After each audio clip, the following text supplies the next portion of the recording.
Come on. It is a fabulous Friday in the neighborhood.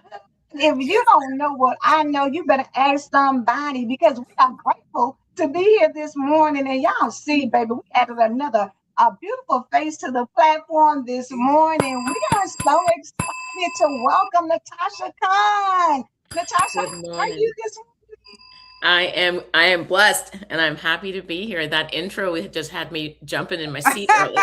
So morning? Yes, Yes, and won't he also do it? we had to come through with a brand new one for season 9. And so I love it. thank God we found something because it's always good to have a little bounce to your Uh-huh. step in the morning. And so, people need to get them a theme song. Whenever you feel crazy, get you a theme That's it. song in your head that you can be like, Exactly. okay, all is well with me. So Miss Phyllis is saying, welcome, Natasha. And Good Cynthia morning. Lewis, good morning, good morning, good morning. Miss Doris, good morning. It's good to see you this morning as well. Miss Phyllis, good to see you as well. Listen, we are super hyped and excited. Miss Patricia, welcome, welcome, welcome, and thank you for being here this morning. We know that if we got a guest, y'all know we are bringing something hot. We are bringing some fire. Hmm. And so, what we would Always. like to do, because tomorrow, I don't know if y'all heard us talk in the, chat. I mean, us chatting about it, but the sisterhood chat, which was founded by Reverend Pat, is going to be on tomorrow. And the beauty of it is Natasha is going to be on there as well. So, Reverend Pat, I want you, if you don't mind, to set it up so they kind of know how you came about it, what we're going to do tomorrow, and then you can introduce Natasha and she can, we can have a conversation. Oh my goodness. You're talking about the birth of the sisterhood chat. Yes. That's all God. It is an extension of Life Beyond the Bible Facebook group. That's what he led me to do. And just over the last few years, if you have an audience, pay attention to your audience. And there was a need that God revealed to me that women, Christian women, or even non-Christian women, needed a space where they could talk about things and feel safe. Things that we Mhm. don't normally go to our pastors about. We don't go and talk to our church members, even if they're close friends. There's certain things we don't discuss. But those things must be addressed with honesty, frankness, and transparency. And the Lord said, use your past as a foundation because there's nothing for me to hide about my life and my childhood and the things that I experienced. And so the sisterhood chat was born every second and fourth Saturday. It's nothing formal. It's just sisters supporting sisters, period. There's only one, I could say, rule that I have. What is said in that room, in that meeting for those 2 hours is not to be shared publicly, period. It's not to shame a sister. It's not to put her on blast. If you're not there to pray and support your sister, that's not the place for you. Don't honest talk about challenges that we face. This is not the chat for you. And Natasha, of course, is a bonus daughter for me. I saw Natasha years ago being interviewed by Angela. And in fact, it was an evening interview. And I saw the interview and I immediately said, I want to talk to her. And let me tell you, she has a wealth of information. And thank you too for being so transparent about where God has brought you from. We don't want to have I don't want to have a conversation with somebody ain't never been through anything. Your testimony is powerful, and your testimony is needed, and your story is needed, and your deliverance is needed. So Natasha and it's Natasha's thing tomorrow. I'm just going to sit back. I'm studying trauma bonds so that I can be fully aware of what we're discussing, but it's on her. Period. Let And them I thought have it it, was the other and Natasha. I thought it was the other way. Hey, huh? I was like, Glad wait I a know minute. that. You see her face. Nope. Mm-mm. You So know, the beautiful Natasha, thing about Natasha that I have found, and Natasha and I got connected through an anthology that I did with Rhonda Turner. She had a group, and so one of her good friend, Nefertarius, who connected us Yep. together. And so Yep. from there, Natasha's just been it's just a beautiful expression of how people deal with things and what they go through, but how you don't have to stay there and you can overcome it. And I love that, her delivery is so mm-hmm, it's so good in that, you know how sometimes you can listen to people and you kind of like, yeah, and then okay. But when you listen to Natasha and when Exactly. it is like I told her, it's so relatable. And it's so, you know how sometimes you can say, like, I can't imagine you've been through that. And the reality is people have been through some drama, some trauma, some things that mm-hmm, will make you clutch your pearls and scream and get up on the bed and hide.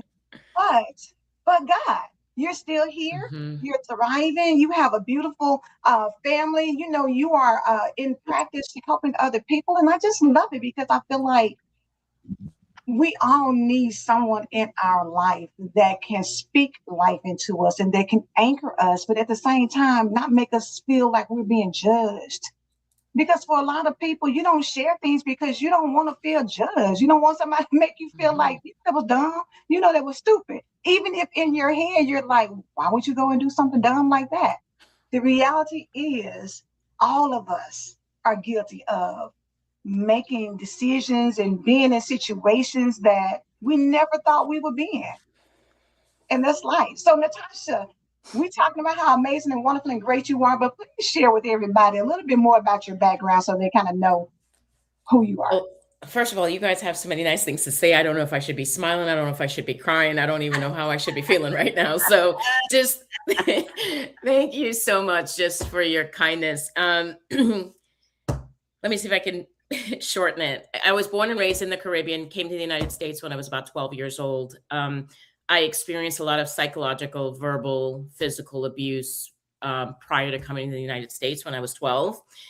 What was normalized in my culture and normalized in our environment and our upbringing, I quickly learned coming to America that it was not normal to be beaten down verbally and physically. Um, I love something that you just said just now about, my transparency and then not judging people. I grew up in a family system that you're constantly criticized and ridiculed and judged about your life decisions. I literally had a conversation with a family member just before the new year telling me how I'm still not as successful as I could be, that I could be doing better. Right. And you're just kind of like, are It's you always serious? them families for them Right. kidships. Yeah. And it's just like, okay. Something that God revealed to me that day was I don't have to prove anything to anybody anymore. I don't need to. I love that bell, by the way. I know, right? it's, The bell it's, is it's honey a perfect. squirrel moment for me, but I love that bell. He revealed to me that I don't need to prove anything to anybody. And I, for a really long time, have been trying to be understood by others. And God says, I don't need you to be understood. Girl, Right. He That's created powerful. that he is created so me. powerful. Yeah, he creates me to understand people. Like I'm very empathetic. I can listen to your story and I can understand you, but I don't need to be consumed by needing people to understand me. And that hit me like a ton of bricks. This happened on New Whew. Year's Day. And I'm like, okay, God, because When with you my get that understanding. listen, with the need to be perfect, and then he telling me that I don't need to be understood, and I've been working all my life to try to do that. I'm like, I've been doing it all wrong this entire time. And you Yes, know what? The crazy thing about it is we really could end the broadcast right now right because that now. right there all by itself will free somebody. When you understand that I don't owe you an I explanation don't owe because you I'm here nothing. for the glory of God. And so whatever you think, whatever you say, whatever your feelings are, whatever your opinions are, it really doesn't matter in the grand scheme of things.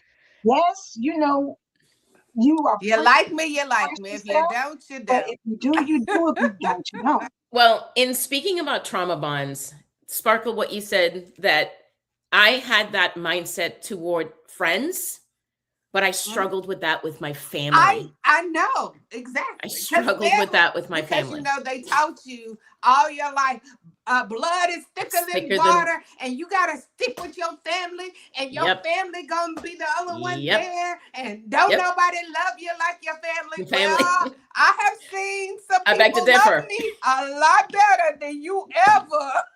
Yes, ma'am. Yes, ma'am. When I got sober, Alcoholics Anonymous, and I still say today, they're my pseudo family. I say today that Rev Pat is my spiritual mama. And I know that causes some hurt feelings in people, but these are strangers. These are people who don't even live in my backyard and have showed up for me in a way. You ladies, just how you started this introduction and saying all these nice things about me, I'm over here looking around going, who are they talking about? Because they ain't talking about me. And I ain't said mine yet. I'm sitting mine aside for a moment. It's just crazy that how the people that you were, the family you were born into and you grew up with, because those are the ones I have spent most of my life striving to help have them see me in a good light. You know what I mean? But come New Year's Day, God says no more. And in 2026, it doesn't matter if your family doesn't see you. And then when Rev Pat talked about, not eating at that table anymore, like you can get up and leave. When I tell you, that's going to make me cry. That was such confirmation for me, because I have struggled with needing to honor my parents and honor my family in a way that while trying to still hold a boundary so I'm not being disrespected and being used as a doormat. And then getting this confirmation, like, you don't have to do that. Honoring doesn't mean you get to sit at the table and have someone walk all over you, right? Let's talk about that. That part right there. Because, they quick to tell you, if you go to the word says that you're supposed to honor and obey. Okay. But for how long, right? For how long and to what extent? Let's use it but it's ironic to me how people take the word of God and make it fit for whatever they want to make it fit. They don't read above. They don't read beneath. They just take that little portion I'm going to shout on that. Like, come on now. Now, you guys can correct me, but I do believe that after that verse, it says, parents, don't bring your children to wrath. Is that correct? Yes. Okay. Yes. But how often have you heard that? Rarely do you hear that. Rarely do you hear people mention that. And I've struggled with that for years. So you get to continue to judge me, ridicule me, criticize me, put me down, speak to me any way that you want to. And I'm a grown adult, right? I'm not a child. I'm not depending on you. I am not financially responsible for me. Like, I'm over here doing my best, living my best life. I had to say to my family the other day, I am the happiest I have ever been. And I'm not married. I don't have a fancy car. I don't have a fancy house. And then I had to hear, well, you're renting, you don't own a home. I've owned 2 homes. I've been married twice. I have had the house, the picket fence, the dog, the whole thing. And I was so miserable as a person on the inside because I didn't have a relationship with God, and I didn't know God, and I didn't allow God to come into my life, to be God. Absolutely. And realize that he loves me in a way that there is not 1 ounce of flesh in this world could ever love me. But it has taken me, I will be 49 in March. It has taken me 49 years to get here because I am stubborn and I am a slow learner. And I often get in God's way. But the thing about it to me is, it's something inside of us that craves the love from certain people. Whether it's your parents or your children or your spouse or your siblings, you crave that love from them. And the reality is, if people have been caught up in trauma bonds, if they have been dealing with their own drama, if they have felt like they were not loved or appreciated or criticized, everybody can't bounce back from that and be productive and still be empathetic and still be loving to someone else, even when they didn't get it. And so, yes, we want sometimes what is not meant for us to have, and we want sometimes what only God can give you. We run and seek it and search it and try to find it in every other place or person or thing, but you're empty because it's not meant for them to fill that void. And that is what breeds addiction. That what you Yeah. just said is what breeds it. So we have these set of primal needs. We need as young as babies, we need love, we need food, shelter, love, affection. We need to be nurtured. We need guidance. We need to feel safe and protected, both emotionally and physically. So when those needs aren't met, what you're describing, Angela, is this innate yearning for that love from the people that we come into in the world, right? When we come into this world, God brings us into this world, and we are dependent upon whomever our primary caretakers are to teach us about God, to teach us to learn on how to be in relationship to God, how to have that intimate relationship. And unfortunately for a lot of us, and this isn't to fault parents, this isn't to fault caretakers. So anybody that's out there that's listening, I'm not here to blame anybody, Right. but you don't know what you don't know. And we pass things on from one generation to another. Right. And so now that child's needs aren't being met. You're continuing to do to them what's been done to you, and you're not learning to do things differently. And we just keep passing on these generational curses. Yeah. And the further away that as we grow, the further away from God we get. Yep. We lose our true identity in God. And now we develop what I like to call a pseudo identity based on the experiences that we have. And just to kind of round out what you said, we now then yearn for that love so much, we are settling for breadcrumbs. Whatever little you can give me, I'm going to take that, because a little sliver or a breadcrumb is better than nothing. And I don't say that to judge anybody. When I left my home at 18 after being physically abused, my first husband was emotionally neglectful, emotionally abandoned, would emotionally abandon me in the relationship. And he would emotionally keep distance from me when he was not doing at his best. In my sick mind, he wasn't beating me. In my sick mind, good. I mean, so he wasn't. Yeah. So he's doing good to me. He's not beating me. He's a step up. He's a step up from where I came from. I look back now and realize that was a breadcrumb that was being handed to me. And this isn't to say anything about him. It's to say that what you said, Angela, I wanted that love so bad that the fact that he wasn't beating me, that was good enough for me. Yeah, but the thing about it too, Natasha, is that people will look at your situation and say, girl, you better be glad because you got a man who does this, that, and the other. So they externally validate family what did. they see. Yes. Not understanding that it's more to life than having a big fancy home and a really nice car. It's more to life than that. And when you get caught up in, well, at least I need to be glad that he's not doing X, Y, and Z. No, we have to stop normalizing settling for the bare minimum and the basic. And Eliasa said, you are so correct. I'm fighting for the entire loaf in the kitchen. It was baked in.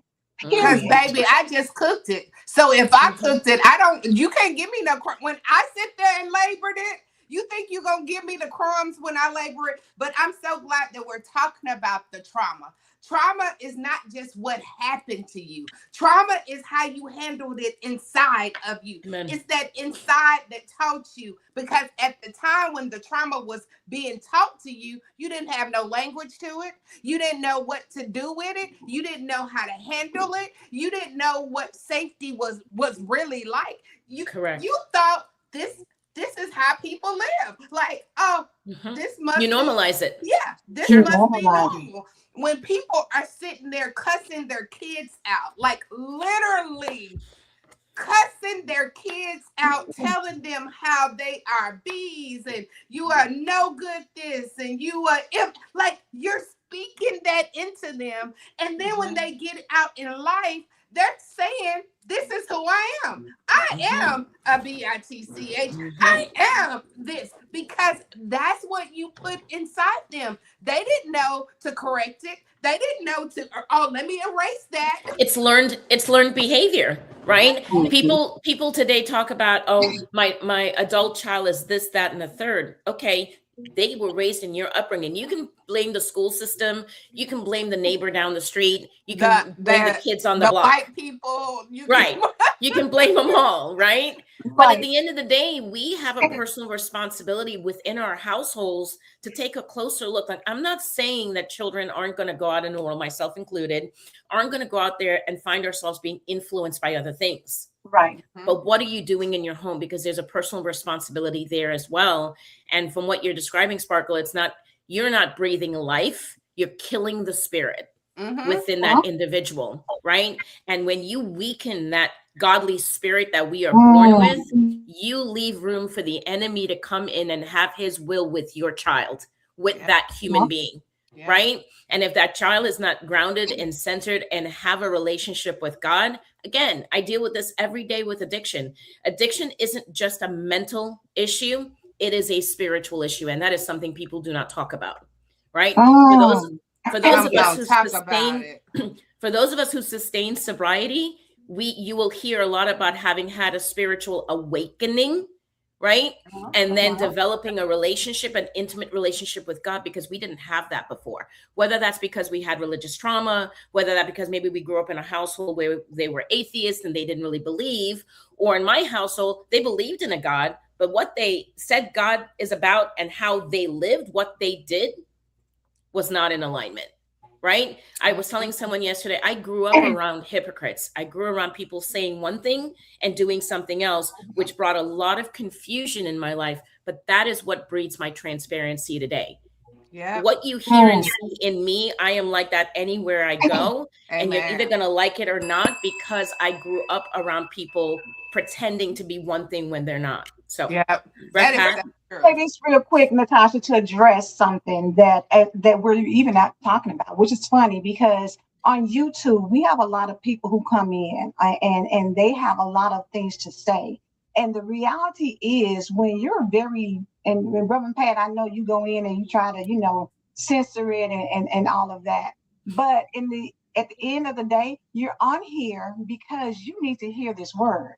And although you put all these things in a comment, it is because you've experienced trauma and you feel like it's okay to come on to somebody's platform and say negativity, but you're the exact person that we're talking about because you've got a trauma bond that you can't release. So you want to spew evil and hate and ugly speech and different things like that on other people. But that is because you're dealing with something and you don't know how else to express yourself. So you feel like it's okay to say certain things. And it's not.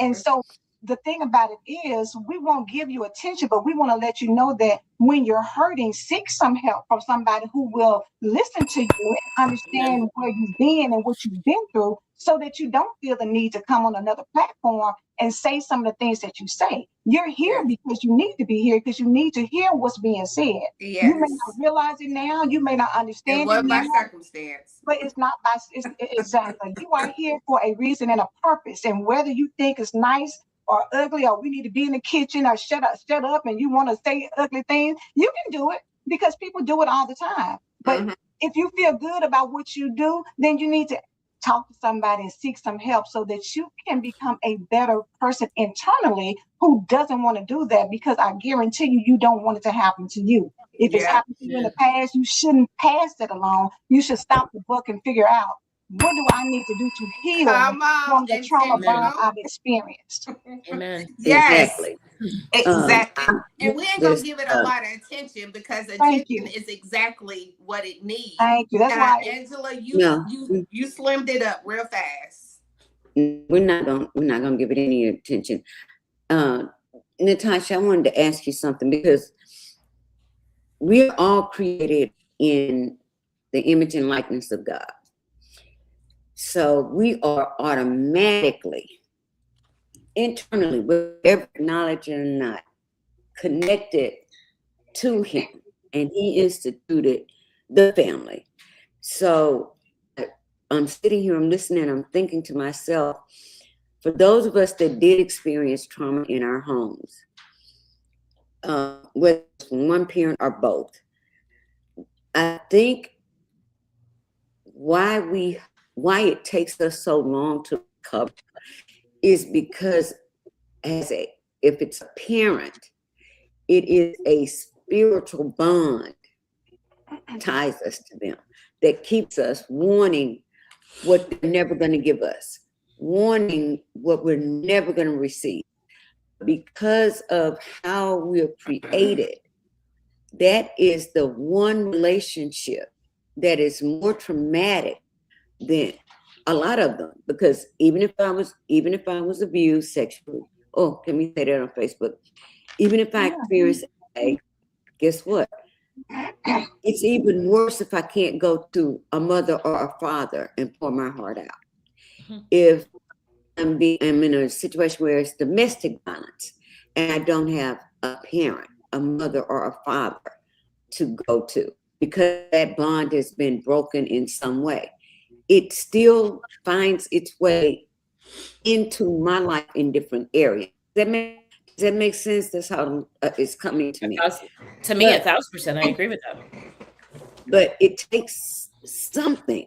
And for me, what it was really crazy, the first step toward my healing was I heard someone say that those people that have hurt you, and particularly it was a conversation about parents, they did the best they could.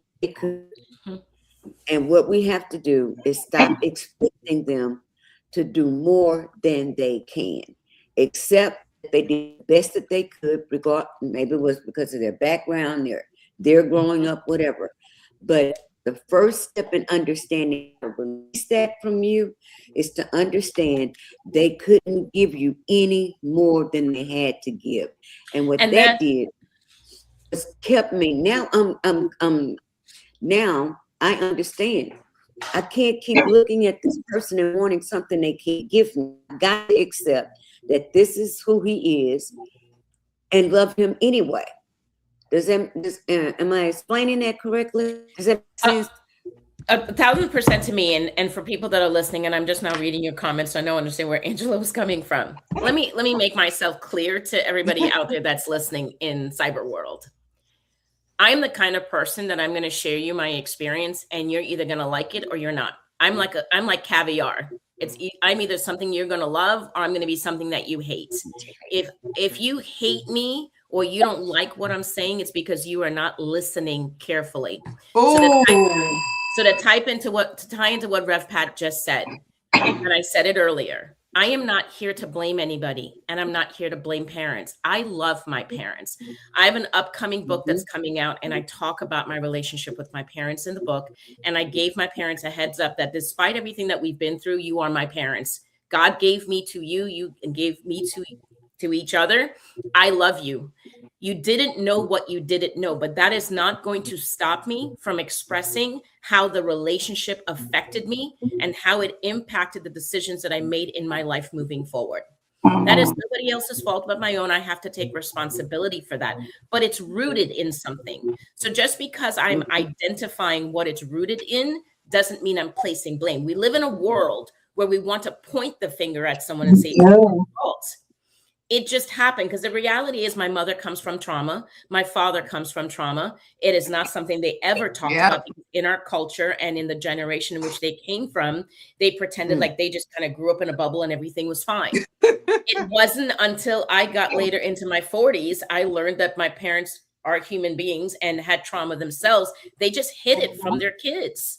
So what you're saying, Rev Pat, 1,000%, I had to understand that it's not that they didn't love me. They didn't know how, because the generation for them didn't give them the love or show them the love they needed. And if we go back to the beginning of time, it's where it started. Somewhere along the lines when, between Jesus and Adam and Eve, we have a disconnect in humanity where we didn't learn on how to embody Jesus. We didn't learn on how to embody his love and to walk in the image of him.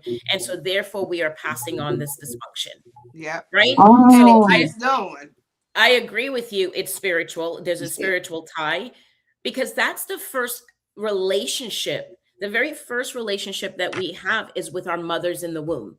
Yeah. That is the first relationship for every single boy, girl, man, whatever you want to say. That's who the first relationship is with. So we are tied to that, absolutely, on a spiritual level. And so we can't help but innately yearn, right, to want to have that approval, want to have that relationship, and want to have that love. But we have to come to terms and come to the reality that people are just not qualified, they're not equipped, they just don't know. And when I realize that you're just not capable to meet my needs, I am free from carrying resentments. I am free from, because I have to tell you, I used to quote unquote hate my mom. And she and I had a conversation about this the other day. I love her. I love her. And I actually hurt for her because she's 70 something years old and she has not worked on her trauma. She has built a life and neither will she, trauma. Probably not. Probably won't, because you can't ask people to do what they refuse. Like some people they're not capable of sometimes. They don't have the capacity or even the mindset to process the change of heart. Correct. Correct. Kelly's comment is, it took me a long time to realize that manipulation is also a form of abuse. Yes. I had a very manipulative relationship with my mom, and I had to step away for 20 years. Wow. But you stepped away for her. That step away was not like, oh, I don't want nothing to do with my family. At that point, she had to say, I'm going to get saved. I need to be safe, because every time I walk in here, I am not safe. I don't. Come on now. My heart start beating. Like, it goes back to that heart. Like, we got to learn how to treat this heart, because you only gonna get this heart. Like, you can get a heart replacement, but we know what that takes. But I'm saying that heart in the inside, because if she would have stayed for those 20 more years, she would have continued to endure that. She would have continued to endure the suffering and the pain that comes with that manipulation. And I love the fact that Kelly highlighted that, because I think when people hear abuse, they think something that's aggressive, invasive, and or intrusive. And in reality, that is not just what abuse is. Abuse is any single experience, a one-time incident or an ongoing incident that leaves you emotionally with emotional discomfort. In the clinical world, we call emotional discord, but it's emotional discomfort. If you're still emotionally tied to an experience of your past, that comes from emotional neglect, comes from emotional abandonment, not just physical neglect and physical abandonment, right? You can have two parents intact, but if you've got a parent constantly telling you you're no good, you're this, you're that, you could do better, you're always failing, and always pointing out the negative, while they might have the best intentions. My mother used to always say, it is not what you say, it is how you say it. And ironically, while that's from her, the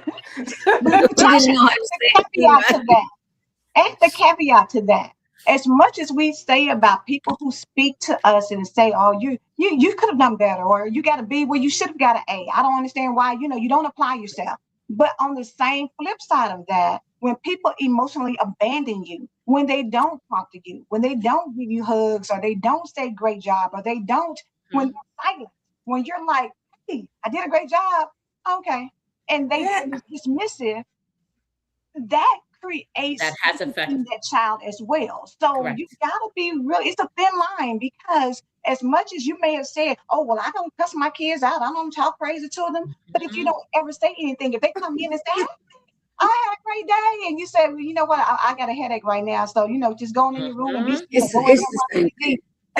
And you never connect because you're emotionally distant.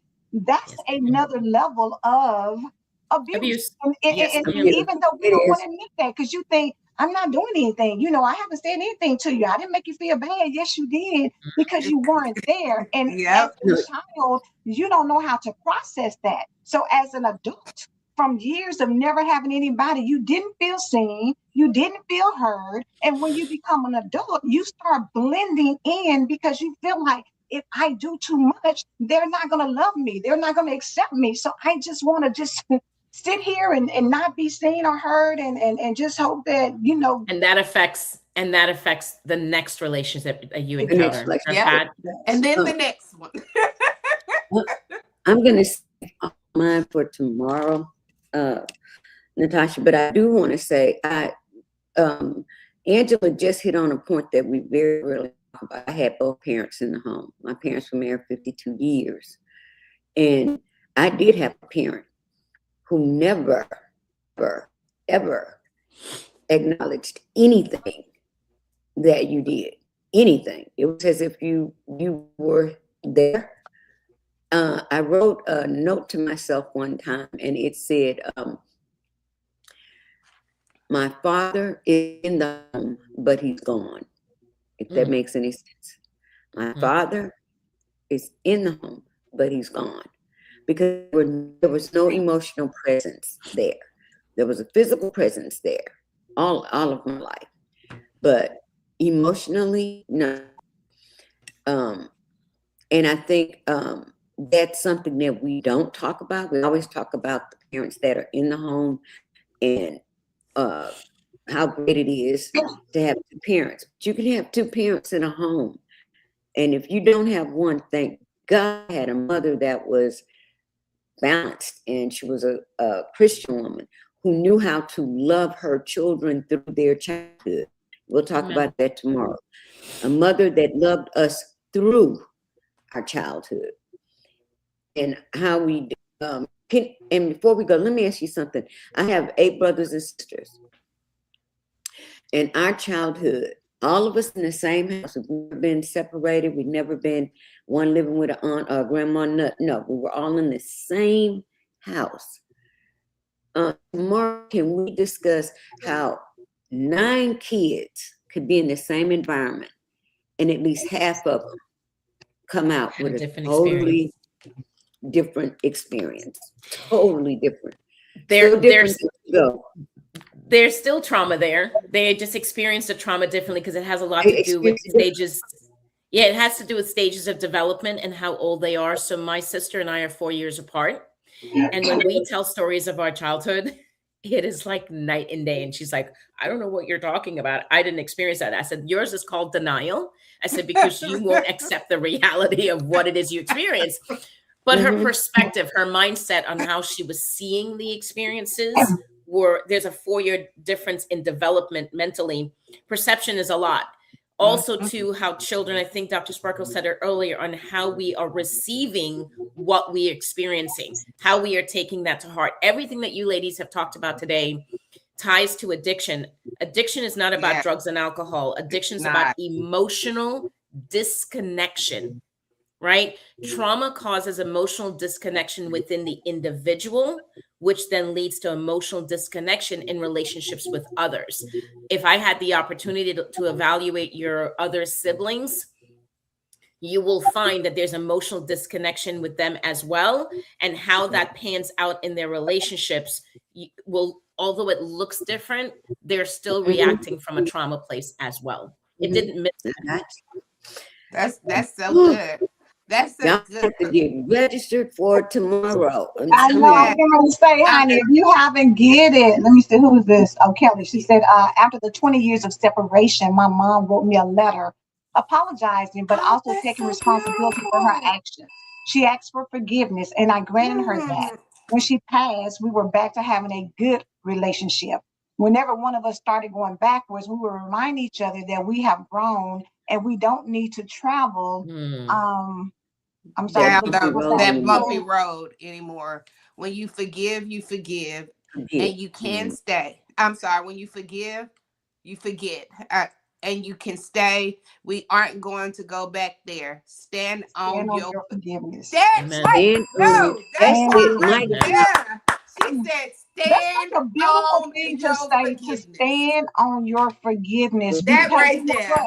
The reality is, it takes maturity and it takes growth to get to that place where you say, I can forgive you. I don't like what you did. I don't like how I felt with what you did, but I forgive you because you were coming from, like you said, Reverend Pat, you were doing the best that you can with what you had to work with. And although it didn't traumatize me and it put me in a situation, I still can choose to forgive. And then I have to stand on it. So remind me tomorrow, Rev Pat, to just touch on that forgiveness piece, because a lot of people experience trauma.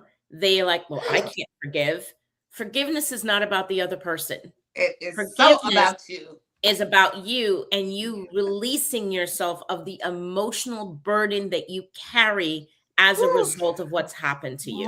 So I don't want to go over in time, but Rev Pat, remind me, we'll bring that up tomorrow and talk a little bit more about We that. would definitely, because that's a word right there. Stand on your A forgiveness. That's whole it. word. A A whole whole They have word. to do a because sermon they behind that. forget that word inside of there. It said give. Give and it shall be given to you. Amen. Like that, when I give it to you, I'm not coming to take it back. I'm giving you my forgiveness.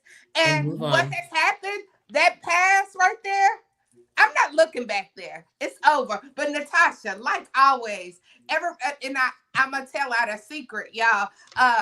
Natashah has been my therapist for a long time that I don't tell the whole world about. But her anointing, You've done a great job. her anointing, like that girl read me my own book in less than 30 minutes. Like I was like, God, like that angel, I thank you for being so many people's angel of survival. Like She is. people think She is. people, because therapists, the right one, y'all should develop a bond together. It's the right therapist should be also your friend, your home girl. Like your therapist, you should be able to tell them the real and not be scared. Oh, what they gonna say, what they gonna think about, how they gonna. Your therapist should be your girl. Like, girl, let me call my therapist because you tripping right now. Like, you should be able, that's the right therapist to me. Like, But you have everybody to be has, open to that, Sparkle. A lot of people aren't open to actually opening themselves up to even share that level Yeah. because you want to be healed, but you don't. You're yes. comfortable in this situation and you feel like but what if I get healed? Then what happens after that? Because And I don't so, know how to live a healed That's a life. whole other word. That's a whole other a whole- conversation. That's a part two. Yes, I don't know how to live that healed life, but Yeah. That's a part but two. I just want to scream out to you, girl, living that healed life. Woo! It is so much. Woo! Yes, I'm ma'am. and I'm telling telling you, you you. can see it all over Sparkle, and I love that you were instrumental in that. And so I'm gonna just put it out there, Natashah, because you all are doing the sisterhood chat tomorrow. We come back again on Tuesday. If you're available, come back Tuesday, and we'll do a follow up to talk about maybe some of the things that were, or if you can't come Tuesday, any day next week, I've just told let us you know. from day one, and I told Ref Pat this, so I'm going to make a public announcement. Whatever you ladies need from me, I will make the time for you guys because you guys are truly amazing. So absolutely, count me in. Yes, I don't, Yes. Angela, you know I don't like to wake up early. So the fact that I'm waking up early for you ladies. baby, let me tell you, Looking when I good tell you, too. And when it's God, for real, she don't. said she's God's favorite daughter, but I'm gonna tell you that, honey, God loves all of us because all of our guests tell us that. Like Mr. Dale said, I don't get up for nobody but For y'all. nobody. So and we appreciate it and we love you We all for it. do. Yes, We We yes, do. do. yes. That's why you have to stay with follow Reverend Pat on the daily devotion so you can continue to fall in love with us. I know it's just something about that addiction. It's the addiction of falling in love with Love. us. So follow her. Rejoice Sign if you up can't for wait for tomorrow. Miss Reverend Pat, will you let everybody know for those who may Have not not be registered. registered how they can give? If you have not registered for the Sisterhood Chat, all you have to do is go to the Life Beyond the Bible Facebook group. You can look on the event tab or the featured tab. Once you're registered for the entirety of 2020. You do not have to go back and re-register. It's that easy. It's that simple. And you're good. And get on your pajamas. But if you're wearing your pajamas, you better have on a bra if you're going to be on the camera. We won't see nothing we don't need to see. You can come comfortable in your pajamas with your coffee, with your cocoa, whatever it is. And that's it. Nothing. what time does it start? 10 a.m. to 12 noon standard time.